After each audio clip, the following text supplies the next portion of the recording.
Hello friends, इस week मैंने एक एमसीक्यू पूछा था अपने सारे सोशल मीडिया प्लेटफॉर्म्स पे। तो किडनी से रिलेटेड था और कैलकुलेशन बेस्ड था। मैं जानता हूँ कई बार ऐसे एमसीक्यूज देखने के बाद स्टूडेंट्स थोड़े घबरा जाते हैं कि बहुत सारा कैलकुलेशन है, प्रिंसिपल ही पता नहीं कैसे करेंगे और छोड़ देते हैं। तो लेट्स सी कि ये कैसे कैलकुलेट करना है और उसके पीछे प्रिंसिपल क्या है। एमसीक्यू कुछ ऐसा था, a substance X has been injected into the plasma, into the blood, और उसका plasma concentration given Px that is 2 mg/cent। उसका यूरिन में कॉन्सेंट्रेशन है 2 mg/ml ऑफ यूरिन और GFR जो है वो है 100 ml/minute। तो ऐसे में और टोटल यूरिन वॉल्यूम जो है वो 50 ml/minute है। तो फिर इस डेटा से आपको कैलकुलेट करना था कि इस सब्सटेंस के साथ क्या हो रहा है। और ऑप्शंस है कि it is being reabsorbed by the tubules, it is being secreted into the tubules, neither reabsorbed nor secreted into the tubules, या फिर ये डेटा सफिशिएंट ही नहीं है ये सब कैलकुलेट करके निकालने के लिए। तो इसका आंसर क्या आप कर पाए थे? चलिए देखते हैं कि कैसे इसको सॉल्व किया जा सकता है।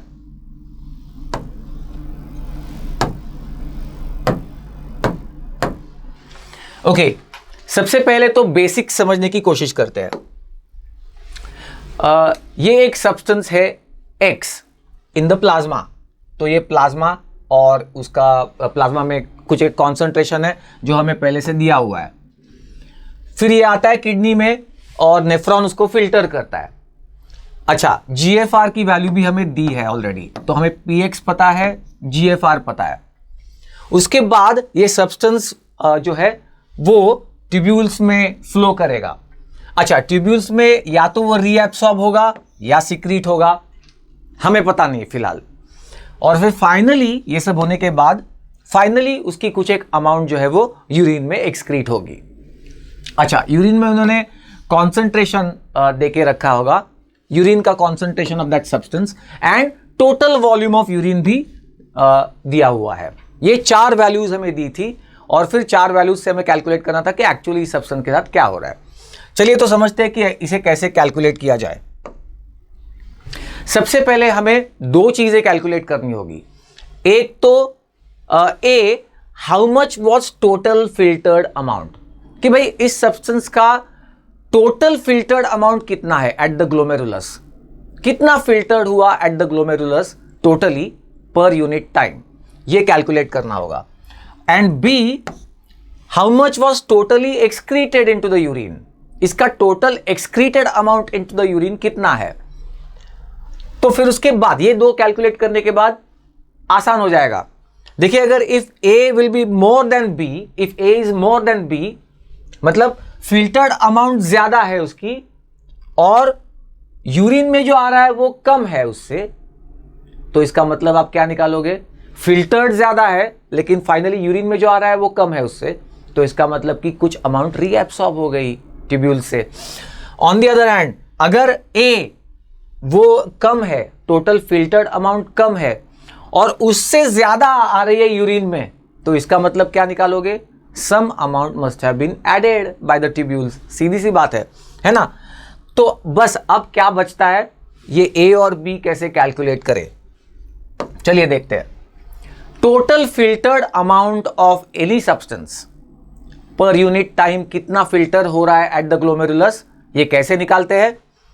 Plasma concentration of that substance into GFR, Px into GFR, this gives you the total filtered amount of a substance at the glomerulus. Okay, plasma concentration of the substance, any substance, यहां हमने एक X inject किया था लेकिन ये किसी भी substance के लिए लागू है कि उसकी प्लाज्मा लेवल या plasma concentration into GFR, this gives us the total filtered amount of that substance at the glomerulus per unit time.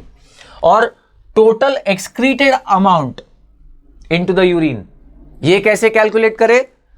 UX into V, urinary concentration of that substance into total volume of urine. Just एक example के लिए बताता हूं, जैसे किसी substance का urine में concentration है 2 mg/ml और total volume of urine per unit time है let's say 100 ml per minute, तो total excreted amount of that substance into the urine कितना होगा? देखो ना, हर 1 ml यूरिन में 2 मिलीग्राम सब्सटेंस एक्सक्रीट हो रहा है, तो 100 ml यूरिन में कितना एक्सक्रीट होगा? 100 into 200 milligrams per minute. So total excreted amount of that this substance, ये तो एग्जाम्पल दिया था मैंने, इस सब्सटेंस का टोटल एक्सक्रीटेड अमाउंट कितना होगा into the urine per unit time, मतलब per minute 200 milligrams per minute. तो ux इंटू वी जो है, this gives us the value of total excreted amount of a particular substance. तो ये हो गया ux into V, total excreted amount of the substance. तो हो गया ना, अगर px into GFR is more than ux into V, मतलब total filtered amount is more then the total excreted amount, यानी फिल्ट्रेशन जो जितना हुआ है वो ज्यादा था और उससे यूरिन में कम अपीयर हो रहा है, इसका मतलब बचा हुआ वैल्यू क्या हो गया? बचा हुआ सब्सटेंस रीएब्सॉर्ब हो गया, करेक्ट। और अगर फिल्टर्ड अमाउंट लेस है और उससे ज्यादा यूरिन में आ रही है, इसका मतलब क्या समझोगे? Some amount was added by secretion by the tubules, है ना। तो इस तरीके से इस एमसीक्यू को सॉल्व करके आपको आंसर निकालना था। बाय द वे, जो डेटा दिया था एमसीक्यू में उससे आंसर आ रहा है, this substance was reabsorb bye the tubules. तो एक बार आपको प्रिंसिपल पता हो, क्या मतलब कौन सा डेटा किस चीज़ के लिए इस्तेमाल करना है, ये एक बार मालूम पड़ गया, उसके बाद बस आसानी से एमसीक्यू सॉल्व होने लगते हैं।